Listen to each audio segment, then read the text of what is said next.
It has been a summer staple since most of us can remember. But many will be shocked when they find out the modern version of this fashion icon is just around 75 years old. In other words, it's younger than Priscilla Presley, Goldie Hawn, and Debbie Harry from Blondie. It's been through its fair share of twists, turns, and curves in the road. Today we'll learn the naked truth about the bikini as we strip it down and bare it all on today's FYI. Welcome to For Your Info. En inglés. You got it.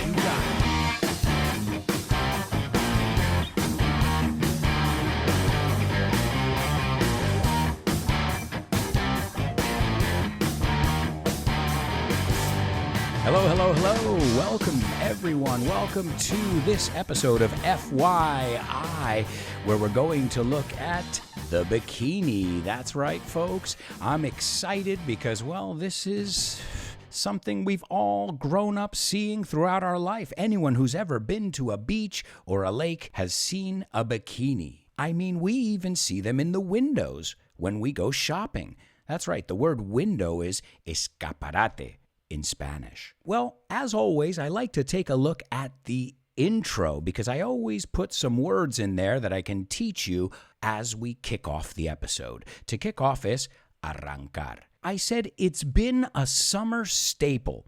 Staple is grapa, right? A stapler is the thing that you use to staple papers together. And you put staples in a stapler. But also, a staple is something that is very common. So a perfect example I always give my Spanish students is, a staple in the Spanish kitchen is olive oil. Staple. It's one of those words with a couple different meanings. So I always say those are the best words because you only have to learn one word and you have 3 or 4 different meanings. 3 for the price of 1. In this case, 2 for the price of 1.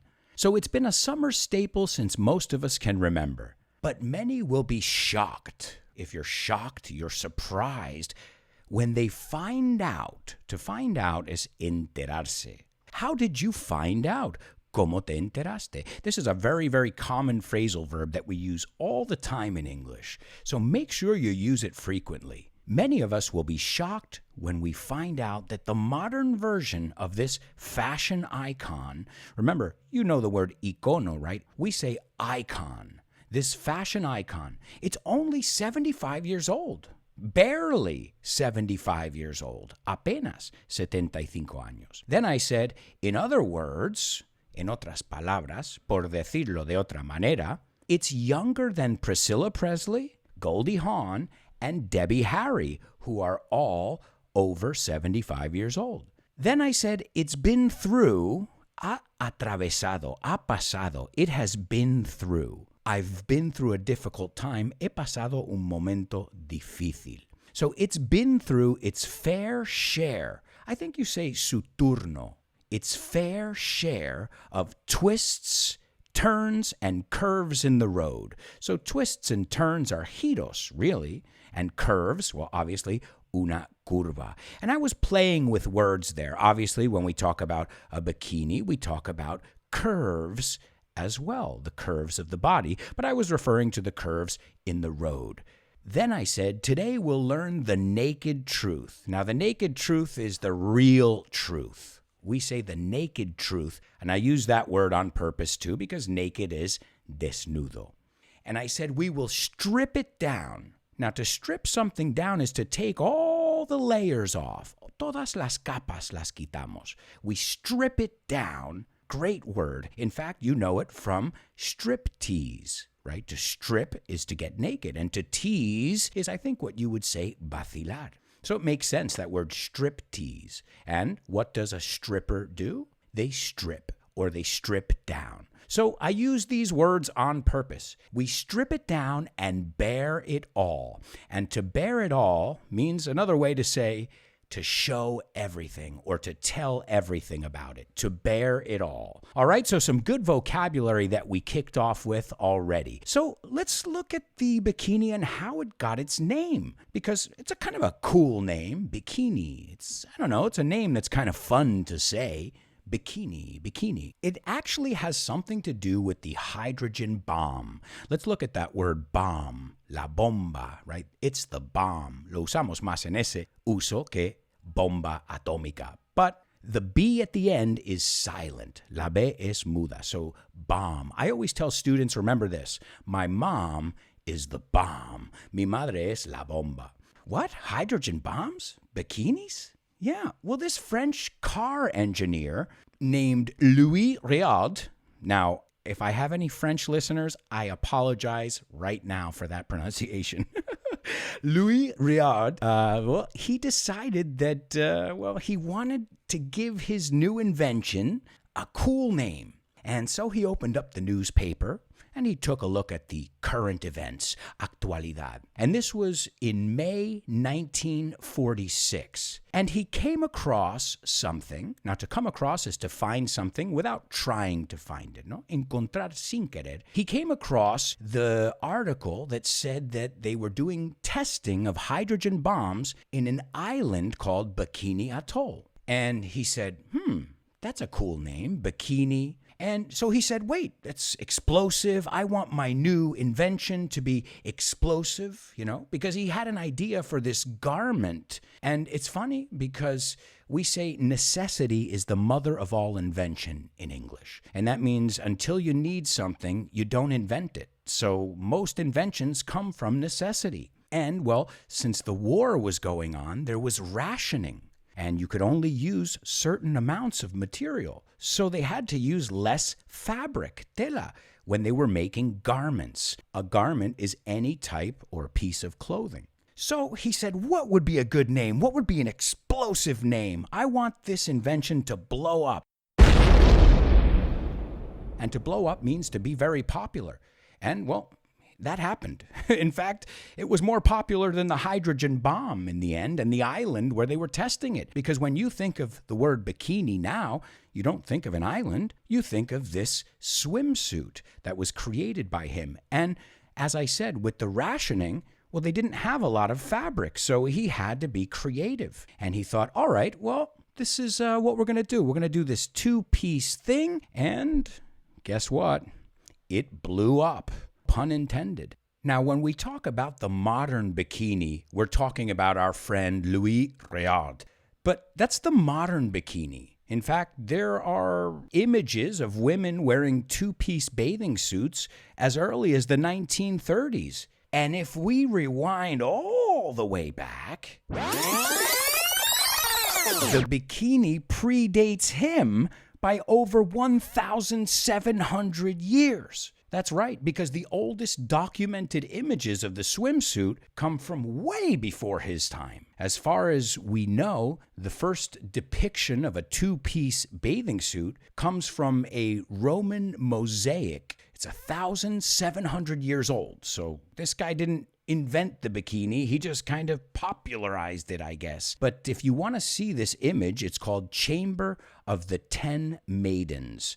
Cámara de las 10 doncellas. I love that word. Chamber, cámara, chamber of commerce, cámara de comercio. Good word to know. So in this mosaic called Chamber of the 10 Maidens, there are several women seen playing sports and doing some exercise. And, if you look at what they're wearing, they are bikini clad. When we say the word clad, it means to be dressed in. So they are dressed in a bikini or they are bikini clad. So really, the bikini's been around for almost 2,000 years. But even in 1946, when Louis Réard had the idea to call it the bikini and market it, it wasn't that popular, in fact. This was 1946, by the way. Por cierto, by the way. But it wasn't until 1957 that celebs is another way to say celebrities, and mainstream media began to accept this, In fact, at first it was, look at these people, what are they doing? And that was thanks to French actress Brigitte Bardot, who was at the Cannes Film Festival in a floral two-piece bikini. And once she made it acceptable to wear a bikini, well, other celebrities followed suit. It's funny, right? Bathing suit, traje de baño, and to follow suit, le siguieron la pista, siguieron su ejemplo. They followed suit. So it was Brigitte Bardot, really, who made it okay, made it acceptable for other Hollywood celebrities to wear this new item of clothing, which, well, some people would say was unacceptable and immoral for these women to be scantily clad. And we're going to take a look at that in the second part, the bonus part of the show. So if you guys want to hear the bonus part of today's show, all you have to do is go over to my Patreon. It's patreon.com/Alberto Alonso and find out how you can get bonus material, PDFs, even classes with me for my subscribers. And I'd like to take a quick moment to send a shout out to my patrons, because without you guys, this would not be possible. So a shout out to all my super duper stars, Desiree, Susie, Isabel, Alex, Boris, and Loles. And don't forget about my interstellar students, Pilar, Carmen, Aina, and Diana. And thanks to all the rest of you. I really appreciate it. Check it out. It's patreon.com/Alberto Alonso. Now, I don't know if you guys do this, but July 5th is National Bikini Day. Yeah, that's the anniversary. The bikini was introduced to the world in 1946, but the exact date was July 5th. So if you guys want to mark your calendars, you can celebrate the next Bikini Day. And it's interesting because it's not International Bikini Day, it's National Bikini Day. So I guess it's not a worldwide celebration. As I said before, not everybody was into this idea of a bikini. It was met with much resistance. When it hit the market in 1946, it was considered so scandalous that the Vatican declared this garment to be sinful. That's right. They said it was a sinful garment, a piece of fabric. That's right. Imagine if they had seen the thong, thong.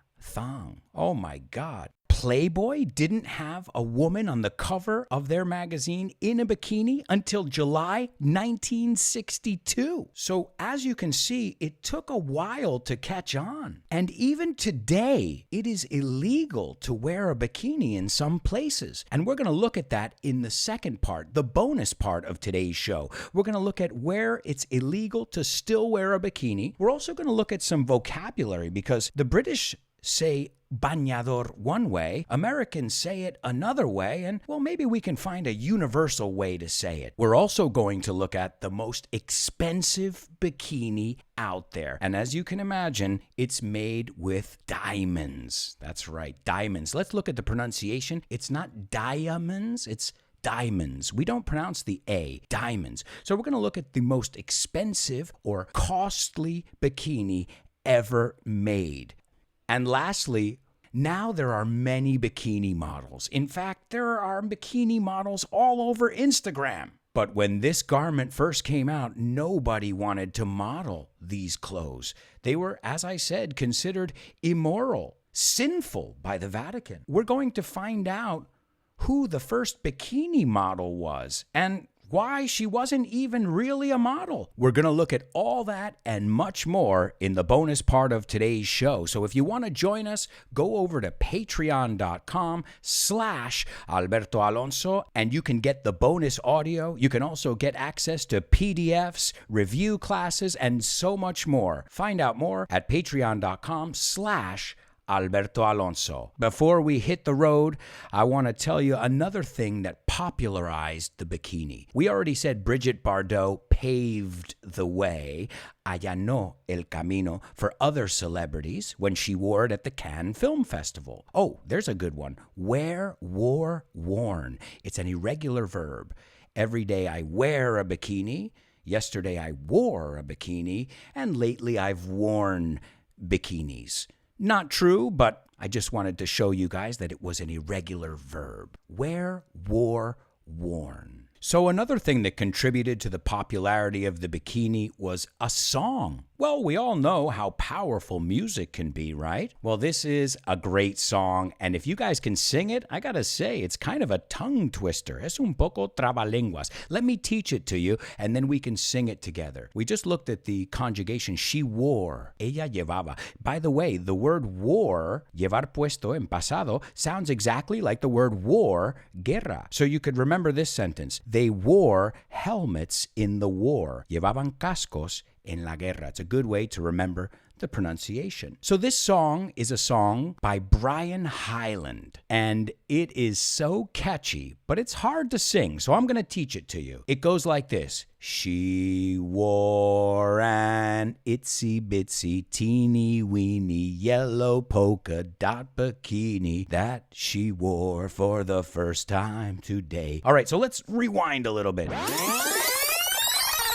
She wore, we already know that, ella llevaba. She wore an itsy bitsy. Itsy bitsy is a way of saying very small. She wore an itsy bitsy, teeny weeny. Otra forma de decir pequeñín. She wore an itsy bitsy, teeny weeny, yellow, de color amarillo, polka dot bikini.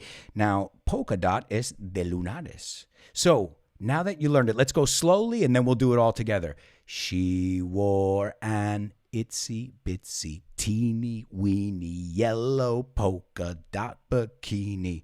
All right?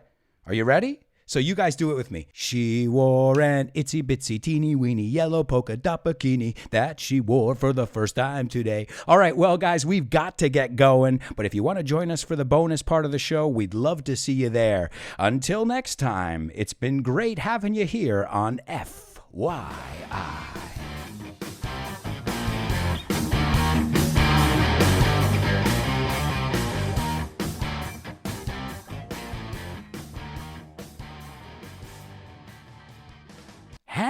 Hang on. Bring that music back in. How could I forget about my amigos? Special thanks to Augusto Hernandez for the song, Souvenir. Also, my amigo Nacho for lending me his voice and expertise in editing. Now, the show is officially over. See you next week. Tengo que reconocer que